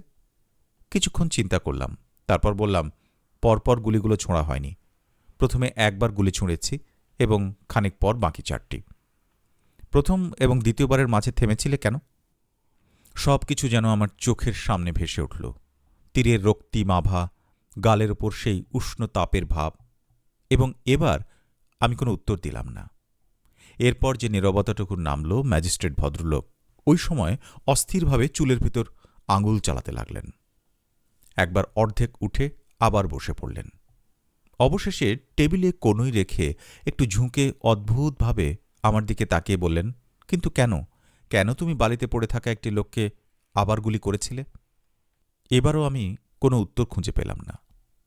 ম্যাজিস্ট্রেট কপালে একবার হাত বোলালেন, তারপর একটু ভিন্ন সুরে জিজ্ঞেস করলেন, আমি জিজ্ঞেস করছি কেন? আমি এই উত্তরের জন্যে তোমাকে জোর করছি। তবুও আমি চুপ করে রইলাম। হঠাৎ তিনি উঠে দাঁড়ালেন। উল্টো দিকের দেয়াল ঘেঁষে যে ফাইল ক্যাবিনেট ছিল সেখানে গিয়ে ড্রয়ার খুলে একটি রূপোর ক্রুশ বের করলেন। তারপর ক্রুশটি দোলাতে দোলাতে ডেস্কের কাছে ফিরে এলেন। তুমি জানো ইনি কে? তার গলার স্বর তখন সম্পূর্ণ বদলে গেছে, আবেগে কাঁপছে তা। নিশ্চয়ই জানি, আমি উত্তর দিলাম। এবার যেন তার মুখ খুলে গেল। দ্রুত তিনি কথা বলে যেতে লাগলেন। বললেন, ঈশ্বরে তিনি বিশ্বাসী এবং জঘন্য পাপীরাও ঈশ্বরের কাছ থেকে ক্ষমা পেতে পারে, কিন্তু তার আগে এর জন্য তাকে অনুতপ্ত হতে হবে এবং শিশুর মতো সরল ও বিশ্বাসী হয়ে যেতে হবে, যাতে হৃদয় বিশ্বাসের জন্য উন্মুক্ত থাকে। টেবিলের উপর ঝুঁকে পড়ে আমার চোখের সামনে তিনি ক্রুশটি দোলাতে লাগলেন। সত্যি বলতে কি, তার মন্তব্যগুলো ঠিকমতো বুঝতে পারছিলাম না। তাছাড়া তিনি আমাকে খানিকটা সতর্ক করে তুলেছিলেন। অবশ্য আমি বুঝেছিলাম এ ধরনের ধারণা করা অবাস্তব। কারণ বলতে গেলে আমিই হলাম অপরাধী। যা হোক, তিনি কথা বলে যেতে লাগলেন। আমি মনোযোগ দিয়ে তা বুঝবার চেষ্টা করতে লাগলাম এবং বুঝলাম আমার স্বীকারোক্তির একটি অংশ আরও পরিষ্কার হওয়া দরকার। তা হল দ্বিতীয়বার গুলি করার আগে কেন বিরতি দিয়েছিলাম। বাকি সবকিছু বলতে গেলে ঠিকই আছে, কিন্তু এই ব্যাপারটা তাকে দিশেহারা করে দিচ্ছে। বলতে যাচ্ছিলাম, এ ব্যাপারে জোর দেয়া ভুল। ব্যাপারটা তেমন গুরুত্ব নেই, কিন্তু বলার আগেই তিনি সোজা হয়ে দাঁড়ালেন এবং অত্যন্ত আন্তরিকতার সঙ্গে জিজ্ঞেস করলেন, আমি ঈশ্বরে বিশ্বাস করি কিনা। যখন বললাম না, তখন তিনি ক্রুব্ধ হয়ে চেয়ারে বসে পড়লেন। তিনি বললেন, অসম্ভব, সবাই ঈশ্বরে বিশ্বাস করে, এমনকি যারা তাকে প্রত্যাখ্যান করে তারাও। এ ব্যাপারে তিনি একেবারে নিশ্চিত। যদি এ ব্যাপারে কোনো দ্বিধা দেখা দিত, তবে জীবন তার কাছে অর্থশূন্য হয়ে উঠত। তুমি কি চাও? ক্রুব্ধ স্বরে জিজ্ঞেস করলেন তিনি। আমার জীবন অর্থশূন্য হয়ে উঠুক? আমি ঠিক বুঝতে পারছিলাম না আমার ইচ্ছে কিভাবে এর ওপর প্রভাব বিস্তার করবে, এবং তা জানালামও তাকে।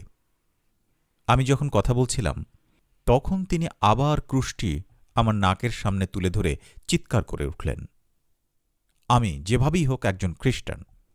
তিনি যেন তোমার পাপ মার্জনা করেন, সেজন্য আমি তার কাছে প্রার্থনা করছি। মাই পোর ইয়ং ম্যান, তোমাদের জন্যই যে তিনি দুঃখ পেয়েছিলেন তা কিভাবে অবিশ্বাস করছ? খেয়াল করলাম তিনি যখন মাই পিওর ইয়ং ম্যান বললেন, তখন বেশ আন্তরিকতার সঙ্গেই বললেন, কিন্তু আমার জন্য এসবই যথেষ্ট ছিল। আর ঘরটাও ক্রমশ আরও উষ্ণ হয়ে উঠেছিল। সাধারণত কারো কথাবার্তা যখন আমাকে বিরক্ত করে তোলে, তখন রেহাই পাবার জন্য যা করি, এক্ষেত্রেও তা করলাম, অর্থাৎ মেনে নেওয়ার ভান করলাম। আশ্চর্য হয়ে গেলাম যখন দেখলাম এতে তার মুখ উজ্জ্বল হয়ে উঠল। দেখো দেখো, তুমিও কি এখন তাকে বিশ্বাস করছো না, বা তার উপর তোমার বিশ্বাস রাখছ না? আমি বোধহয় মাথা নেড়েছিলাম, কারণ দেখলাম হতাশ হয়ে তিনি আবার চেয়ারে হেলান দিয়ে বসলেন। কিছুক্ষণের জন্য নীরবতা নামল। আমরা যতক্ষণ কথা বলছিলাম, টাইপরাইটারটা ততক্ষণ শব্দ করছিল। এবার নীরবতার মধ্যে শেষ মন্তব্যটুকু টাইপ করল। তারপর দেখলাম তিনি সরাসরি খানিকটা দুঃখী ভাব নিয়ে তাকালেন আমার দিকে। নিচু গলায় তিনি বললেন, আমার এতদিনের অভিজ্ঞতায় এর আগে তোমার মতো এত শক্ত লোক আর পাইনি। এতদিন যেসব অপরাধী আমার সামনে এসেছে, তারা প্রভুর ত্যাগের প্রতীক দেখে কেঁদেছে। আমি প্রায় বলে ফেলেছিলাম যে এর কারণ তারা অপরাধী।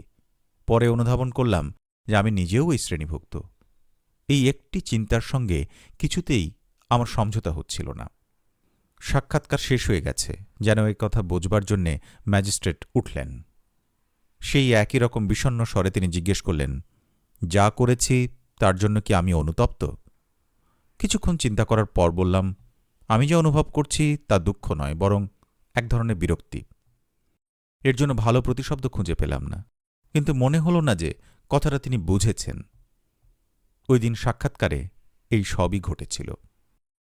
এরপর আমি অনেকবার তার মুখোমুখি হয়েছি, কিন্তু প্রতিবারই আমার উকিল আমার সঙ্গে ছিলেন। প্রশ্নোত্তর সীমাবদ্ধ ছিল আমার পূর্বোক্ত স্বীকারোক্তির মধ্যে। ম্যাজিস্ট্রেট এবং আমার উকিল টেকনিক্যালিটি নিয়ে আলাপ করতেন। ওই সময় তারা আমার দিকে খুব কমই নজর দিতেন। যা হোক, সময়ের সঙ্গে সঙ্গে প্রশ্নোত্তরের ধরনও বদলাতে লাগল। ম্যাজিস্ট্রেট আমার ব্যাপারে আগ্রহ হারিয়ে ফেলেছিলেন এবং আমার মামলার ব্যাপারেও এক ধরনের সিদ্ধান্তে পৌঁছে গিয়েছিলেন। ঈশ্বরের প্রসঙ্গ আর তিনি কখনো তোলেননি, বা ধর্মীয় কোনো প্রতীকও আমাকে দেখাননি, যা প্রথম সাক্ষাৎকারে আমাকে অস্বস্তির মধ্যে ফেলেছিল। এর ফলে আমাদের সম্পর্ক আরও সুন্দর হয়ে উঠল। আমার মামলা নিজ পথেই এগোচ্ছে, এভাবে বলতেন তিনি। দু একটি প্রশ্নের পর আমার উকিলের সঙ্গে কিছুক্ষণ আলাপ করে তিনি আমার প্রশ্নোত্তরে ইতি টানতেন। মাঝে মাঝে সাধারণ কোনো বিষয় নিয়ে আলাপ চলত, তখন ম্যাজিস্ট্রেট ও উকিল আমাকে আলোচনায় যোগ দিতে উৎসাহিত করতেন। এতে আমি আরও সহজ হয়ে গেলাম। তাদের দুজনের কেউই ওই সময় আমার সঙ্গে প্রতিকূল কোনো আচরণ করেননি।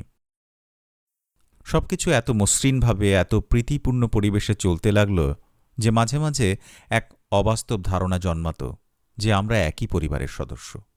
সত্যি বলতে কি, প্রশ্নোত্তরের এই 11 মাস তাদের সঙ্গে আমি এতই একাত্মতা অনুভব করতাম, মাঝে মাঝে তখন ভেবে অবাক হতাম এর আগে এর চেয়ে দুর্লভ মুহূর্ত আর আমার জীবনে আসেনি।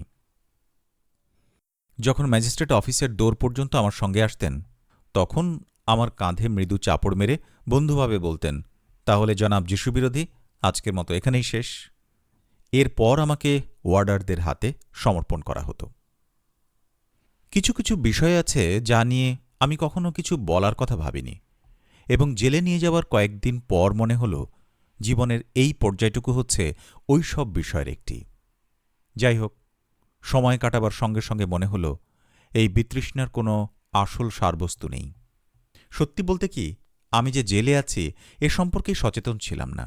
সবসময় একটা অনিশ্চিত আশা ছিল কিছু একটা ঘটবে, আশাপ্রদ, অবাক করা কিছু। মারির প্রথম এবং একমাত্র সাক্ষাতের পরই পরিবর্তন এলো।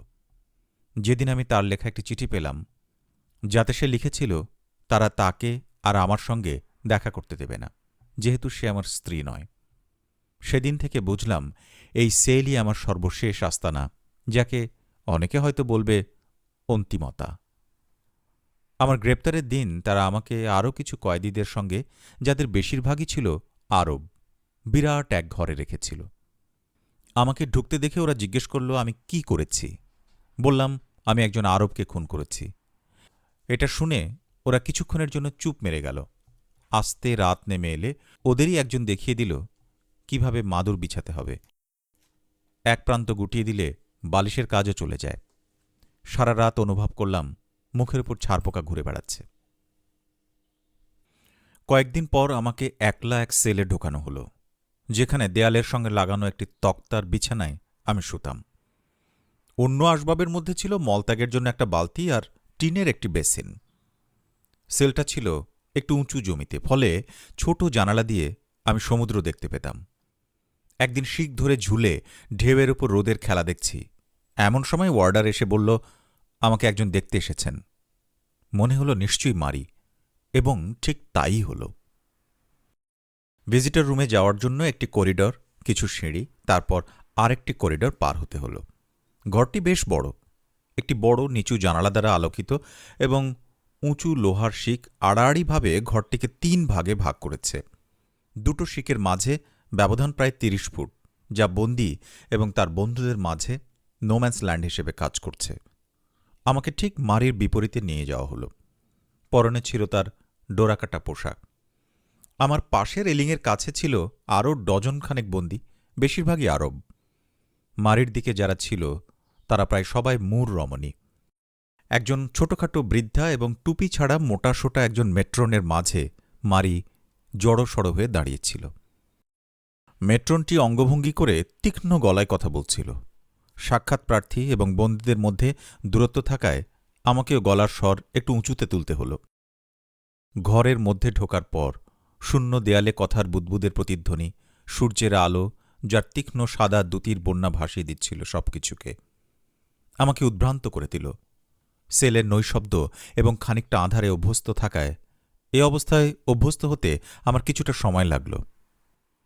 কিছুক্ষণ পর আমি সবার মুখ পরিষ্কারভাবে দেখতে পেলাম, যেন তাদের উপর স্পষ্ট লাইট ফেলা হয়েছে। গ্রিলের মাঝে যে নোম্যান্স ল্যান্ড, তার দুপাশে দেখলাম জেলের কর্মচারী বসে আছে। দেশি বন্দীরা এবং তাদের আত্মীয় স্বজনরা পরস্পরের বিপরীতে বসে আলাপ করছিল। গলার স্বর তাদের নিচু এবং হৈ হৈ থাকা সত্ত্বেও তারা ফিসফিস করে আলাপ করছিল। নিচের থেকে উঠে আসা স্বরের এই গুঞ্জন যেন সঙ্গত করছিল আমার মাথার উপর চলতে থাকা কথোপকথনের সঙ্গে। সবকিছুর উপর দ্রুত নজর বুলিয়ে মারির দিকে এক পায়ে গিয়ে গেলাম। শিকের ওপর সে তার বাদামি সূর্যস্নাত মুখটা চেপে ধরে যতটা সম্ভব হাসছিল। বেশ মিষ্টি দেখাচ্ছিল তাকে, কিন্তু কোনো রকমেই কথাটা তাকে বলতে পারলাম না। বেশ উঁচু স্বরে সে জিজ্ঞেস করল, কি খবর? সবকিছু ঠিকঠাক আছে তো? দরকারি সবকিছু পাচ্ছ তো? হ্যাঁ, দরকারি সবকিছু পাচ্ছি। কিছুক্ষণ দুজনেই চুপ। মারি হাসতে লাগল। আমার পাশে দাঁড়ানো বন্দিটিকে সেই মোটাসোটা মহিলাটি বকছিল। লম্বা কমনীয় ফর্সা লোকটি খুব সম্ভবত তার স্বামী। জ্যা তাকে নিতে চাচ্ছে না। চিৎকার করে সে বলল, ব্যাপারটা তাহলে তো খুব খারাপ। লোকটি উত্তর দিল, হ্যাঁ, আমি তাকে বলেছি তুমি বের হয়ে এলেই তাকে ফেরত নিয়ে নেবে, কিন্তু সে তা কানেই তুলছে না। মারি চেঁচিয়ে বলল, রেমন্ড আমাকে তার শুভেচ্ছা জানিয়েছে এবং উত্তরে আমি বললাম ধন্যবাদ। কিন্তু আমার প্রতিবেশীর প্রশ্নে আমার স্বর ডুবে গেল। তার শরীর ভালো তো?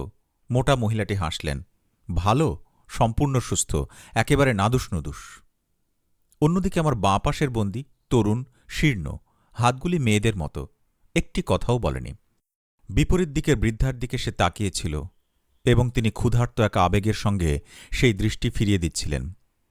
কিন্তু তাদের দিকে আর তাকানো গেল না, কারণ মারি চিৎকার করে বলল, আমাদের আশা হারানো উচিত নয়। নিশ্চয়ই নয়, আমি উত্তর দিলাম। চোখ পড়ল তার কাঁধের দিকে। হঠাৎ ইচ্ছে হল পাতলা কাপড়ের উপর দিয়ে ওই কাঁধে একটু চাপ দেই।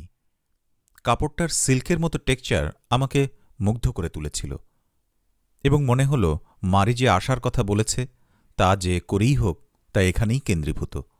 মনে হল মারিও বোধহয় একই চিন্তা করছে, কারণ সে সোজাসুজি আমার দিকে তাকিয়ে হেসেই চলল। তুমি দেখো, সব ঠিক হয়ে যাবে, তারপর আমরা বিয়ে করব। আমি শুধু তার সাদা দাঁতের উজ্জ্বলতা এবং চোখের চারপাশের অল্প ভাঁজই দেখতে পাচ্ছিলাম। মনে হল আমার কিছু একটা উত্তর দেওয়া প্রয়োজন। তাই উত্তর দিলাম, তুমি কি সত্যিই তাই বিশ্বাস করো? সে সেই একই রকম উঁচু গলায় খুব তাড়াতাড়ি বলতে লাগল, হ্যাঁ, তুমি ছাড়া পাবে আর আমরা আবার রোববারে একসঙ্গে সাঁতার কাটতে যাব। মারির পাশের মহিলাটি তখনও চেঁচাচ্ছিল, বলছিল যে তার স্বামীর জন্যে জেল অফিসে একটি ঝুড়ি এবং জিনিসের ফর্দ রেখে যাবে।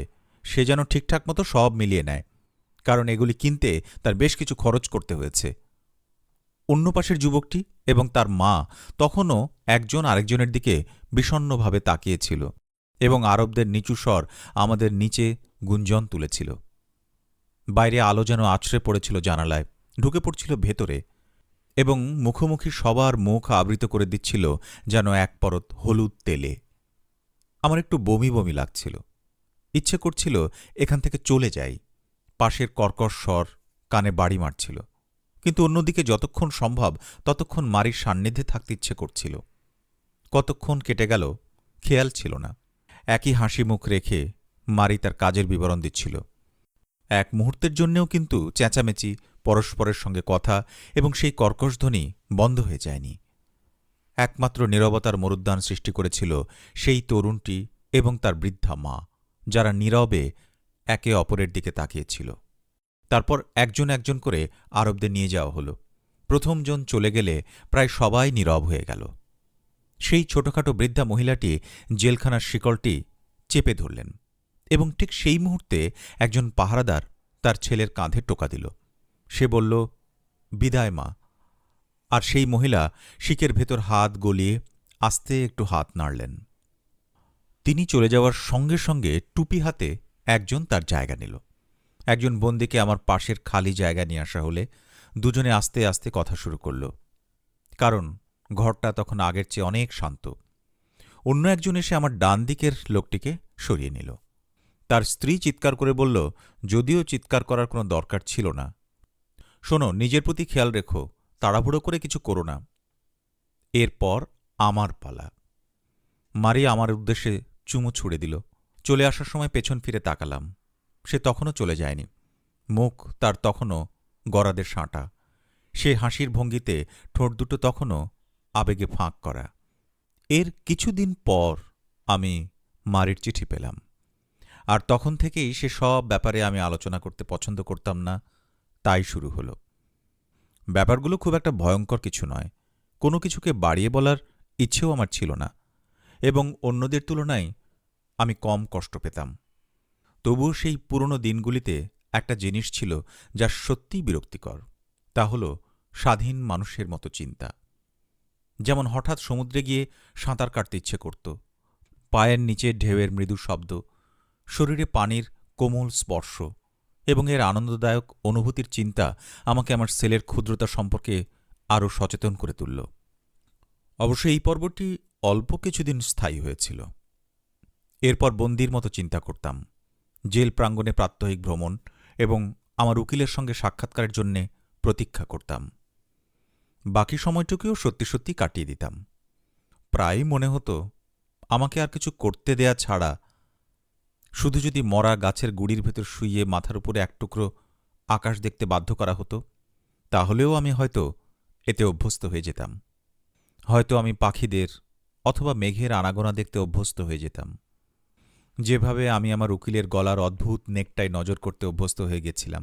অথবা অন্য এক জগতে, যেখানে রোববারের মারির সঙ্গে প্রেম করার জন্যে শান্তভাবে অপেক্ষা করতে হতো। অবশ্য এখানে ফাঁপা গাছের গুড়িতে আমাকে আটকে রাখা হয়নি। পৃথিবীতে আমার চাইতেও অনেক দুঃখী মানুষ আছে। মনে পড়ল মায়ের একটি প্রিয় ধারণা ছিল, যা অহরহ তিনি বলতেন, যে একসময় না একসময় সবাই সব কিছুতে অভ্যস্ত হয়ে যায়। আমি কিন্তু তেমনভাবে কোনো কিছুই ভাবিনি। প্রথম দিকে অবশ্য সময়টা ছিল যন্ত্রণাদায়ক, কিন্তু সামান্য চেষ্টায় আমি এই সময়টা পেরুতে পেরেছিলাম। যেমন যে কোনো নারীর সান্নিধ্যের জন্য আমি ব্যাকুল হয়ে গিয়েছিলাম। অবশ্য এটা আমার বয়সের জন্য স্বাভাবিক। মারির কথা বিশেষ করে ভাবিনি। এইসব মহিলাদের সঙ্গে আমি কিভাবে প্রেম করব বা তাদের পাব, এইসব চিন্তা আমার মনকে আবিষ্ট করে রেখেছিল। বিভিন্ন মুখের ভিড়ে আমার সেল যেন ভরে গেল। আমার পুরনো আবেগের প্রেতাত্মা সব। এই সব চিন্তাভাবনা আমাকে উদ্ভ্রান্ত করে তুলত বটে, কিন্তু এতে আমার সময়টা বেশ কেটে যেত।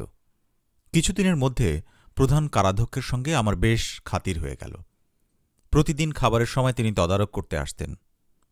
প্রথমে তিনিই মহিলাদের প্রসঙ্গ উত্থাপন করেছিলেন। তিনি বললেন, এখানে সবাই এ নিয়েই মাথা ঘামায়।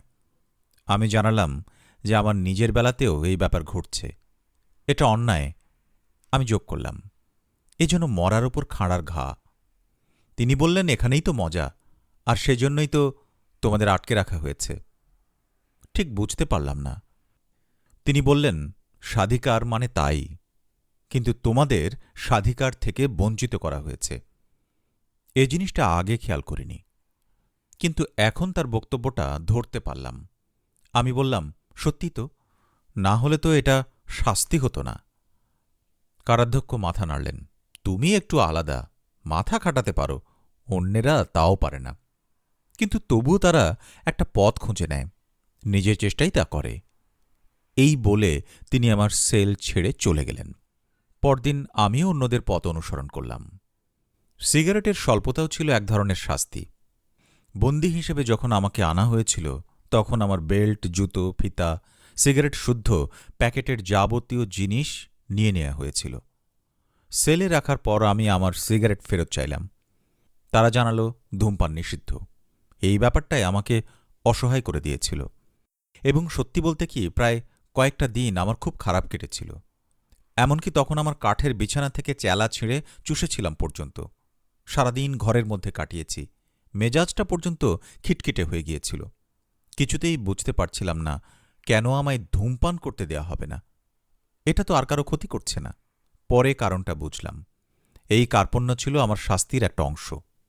কিন্তু বুঝে উঠতে উঠতে ধূমপানের জন্য আমার ব্যাকুলতা লুপ্ত হয়ে গিয়েছিল, এবং তখন আর এটা আমার জন্য কোনো শাস্তি ছিল না। এই অভাবগুলি ছাড়া আমি খুব একটা অসুখী ছিলাম না। কিন্তু তবু একটা বড় সমস্যা ছিল, কিভাবে সময় কাটানো যায়। কিন্তু যখন থেকে পুরনো স্মৃতি রোমন্থন করার ব্যাপারটা রপ্ত করলাম, তখন সময় কাটানোটা একটা সমস্যা মনেই হল না। মাঝে মাঝে আমার শোবার ঘরের কথা চিন্তা করলাম। এক কোণ থেকে শুরু করে আরেক কোণ অবধি চোখ বুলিয়ে যেতাম। চোখ বোলাতাম প্রতিটি আসবাবপত্রে। প্রথম দিকে এর জন্য লাগত 1 কি 2 মিনিট, কিন্তু এরপর যতবার ভাবতাম সময়ের সীমাও তত বাড়তে লাগল। প্রতিটি আসবাবপত্রকে আলাদা আলাদাভাবে দেখতাম। এর উপরে বা ভেতরে কি আছে তাও দেখতাম। তারপর প্রতিটি জিনিসের সূক্ষ্মাতি সূক্ষ্ম জিনিসগুলিতেও নজর দিতে লাগলাম। যেমন কোথাও একটা আঁচড় লেগেছে, কোথাও একটু ভেঙে গেছে, সেগুলির রং সব কিছু নিয়ে ভাবতাম। আসবাবপত্রের তালিকাটি প্রথম থেকে শেষ পর্যন্ত কোনো জিনিস না ছেড়ে মনে রাখার চেষ্টা করতাম। এর ফলে কয়েক সপ্তাহ পর থেকে আমি আমার শোবার ঘরের জিনিসপত্রের কথা চিন্তা করে ঘণ্টার পর ঘণ্টা কাটাতে পারতাম। যতই চিন্তা করতাম ততই আধা ভুলে যাওয়া বা ভুলে যাওয়া জিনিসের কথা, তাদের বিবরণ আমার স্মৃতিতে অনুরণন তুলত।